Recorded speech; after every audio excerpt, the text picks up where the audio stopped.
दोस्तों, आप ये चैनल जरूर सब्सक्राइब कीजिए और बेल आइकन बटन को जरूर दबाएं ताकि इससे भी अच्छी वीडियो आपको आगे जरूर देखने को मिले। प्राचीन काल में गुरुकुल के शांत वातावरण में दो बालकों की मित्रता जन्म लेती है। एक थे कृष्ण और दूसरे थे सुदामा। दोनों साथ बैठकर पढ़ते थे, लिखना और कलाकृतियां बनाना सीखते थे। कला हो या विद्या, हर कार्य वे साथ साथ करते थे और अपने गुरु के चरणों के समीप दोनों एक साथ सच्ची विद्या ग्रहण करते थे। दोनों मिलकर पूरे गुरुकुल की सेवा करते थे। कभी आश्रम की सफाई करते तो कभी गुरु के कार्यों में हाथ बटाते थे। सेवा के बाद वे साथ बैठकर भोजन करते थे और फिर दिन ढलते ही दोनों साथ साथ गायों को चराने निकल जाते थे और गायों संग प्रेम करते थे।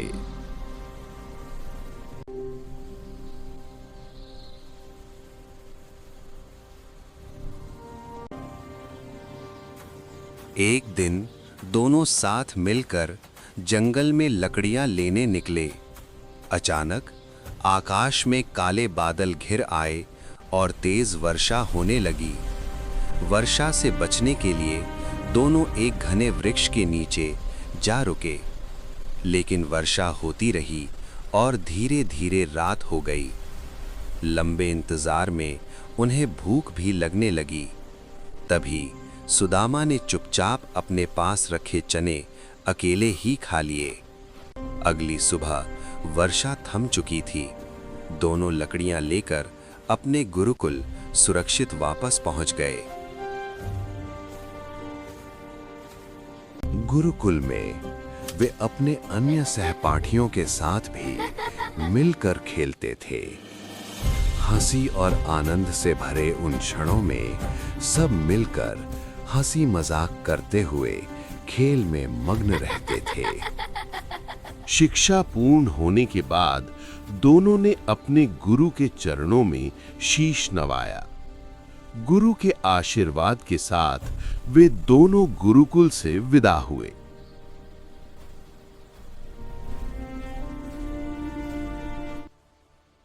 कई वर्षों बाद दोनों की स्थिति अलग अलग हो जाती है। कृष्ण द्वारका के महान राजा बन गए और दूसरी ओर सुदामा का जीवन गरीबी में ही चलता रहा। उनके घर में अभाव ही अभाव था। खाने के लिए कुछ भी शेष नहीं रहता था। ऐसे ही एक दिन कष्ट से भरे उस घर में सुदामा की पत्नी उनसे कुछ कहने के लिए आगे बढ़ी। आप अपने मित्र कृष्ण से मिलाइए,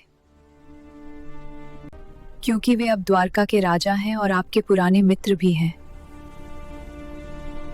सुदामा अपने पुराने मित्र कृष्ण के लिए उपहार स्वरूप 3 मुट्ठी कच्चे चावल एक छोटी सी पोटली में बांध लेते हैं।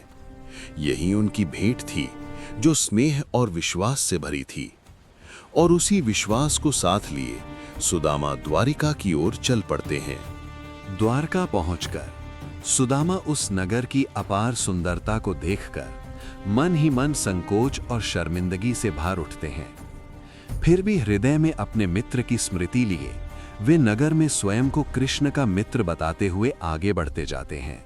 अपने मित्र सुदामा को देखकर कृष्ण बहुत प्रसन्न हो जाते हैं। राजा होने पर भी वे प्रेम और सम्मान से सुदामा का स्वागत करते हैं और उन्हें बैठने के लिए आसन देते हैं। फिर कृष्ण स्वयं अपने मित्र के चरण धोते हैं।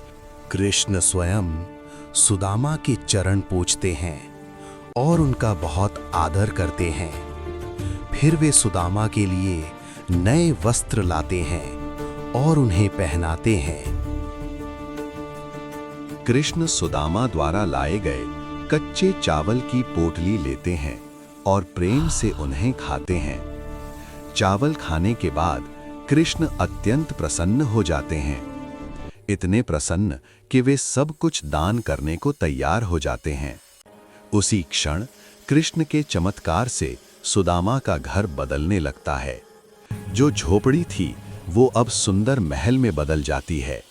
घर से गरीबी दूर हो जाती है और चारों ओर खुशहाली और रौनक फैल जाती है। सुदामा, उनकी पत्नी और उनके बच्चे सब ये देखकर बहुत प्रसन्न हो जाते हैं।